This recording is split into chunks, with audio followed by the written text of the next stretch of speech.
तो question number आते हैं 4। क्वेश्चन 4 कह रहा है equation of a wave is given by all quantity expressed in MKS units.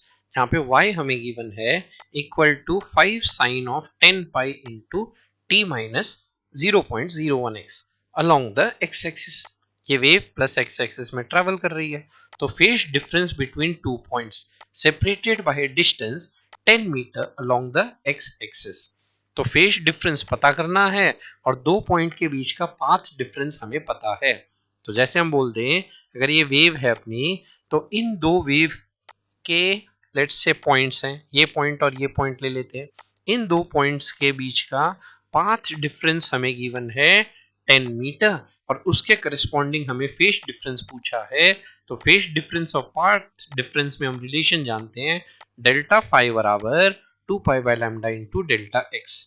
जहां पे डेल्टा फाई होगा फेज डिफरेंस जो क्वेश्चन में पूछा गया है, फेज डिफरेंस बताना है, और डेल्टा एक्स होगा पाथ डिफरेंस जो क्वेश्चन में गिवन है 10 मीटर। तो यहाँ पे अपने को लैम्डा चाहिए। अब ये जो इक्वेशन हमें दिख रही है that is y is equal to 5 times sine of 10 pi into t minus 0.01x, सब एसआई यूनिट्स में है। तो मैं इस इक्वेशन को थोड़ा सिंप्लीफाई करके 10 पाई अगर अंदर भेज दूं तो ये बन गया 10 पाई टी और ये बना 10 इंटू 0.01 बन गया 0.1 पाई एक्स करके।